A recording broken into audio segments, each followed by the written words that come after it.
Good morning everyone, সবাই কেমন আছো? Welcome to my channel. আজকে শর্টসে আমি তোমাদেরকে দেখাবো আমার নিজের কেনা একটা শাড়ি সম্পর্কে তোমাদের কিছু বলবো। এবং শাড়িটা তো তোমরা দেখতেই পাচ্ছ, এটাকে আমি ইউটিউবে শুনেছি, এরকম শাড়িকে বলে বেগমপুরি শাড়ি।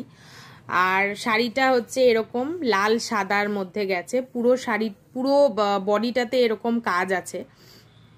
প্রথমে দুটো, তারপরে পাঁচটা, এরকম মানে চারটা এরকম করে কাজ আছে। আর আর হচ্ছে এরকম আঁচলটা হচ্ছে এরকম এরকম কাজ করা আছে, এরকম সুতো দিয়ে আর কি দড়ির মতন কাজ করা আছে। আর পাড়টা তোমাদের দেখাই, পাড়টা ভীষণ সুন্দর, যার জন্যই এই শাড়িটা এতটা স্নিগ্ধ একটা ব্যাপার আছে শাড়িটার মধ্যে। এই দেখো পাড়টা হচ্ছে এরকম পুরোটাই থ্রেড ওয়ার্ক করা। আবার এখানে যে এই এরকম প্রিন্টগুলো থাকে না, এটা আমার খুব ভালো লাগে। দেখো আলাদা আলাদা প্রিন্ট আছে, এরকম মানে ওয়ার্ক আছে এরকম, তারপর টেম্পল, তারপরে ফ্লোরাল, এখানেও আছে টেম্পল, এখানে ফ্লোরাল, এখানে টেম্পল, আবার এখানে বড় ফ্লাওয়ার, এরকম করে করে পুরো পাটটা গেছে। আর শাড়িটা আমার এত পছন্দ, এত পছন্দ, এটা আমি একবার অষ্টমীতে পরেছিলাম। নেক্সট যবে আমি স্টাইলিং করব তোমাদের সাথে দেখাবো। ততক্ষণের জন্য সবাই ভালো থেকো, টাটা।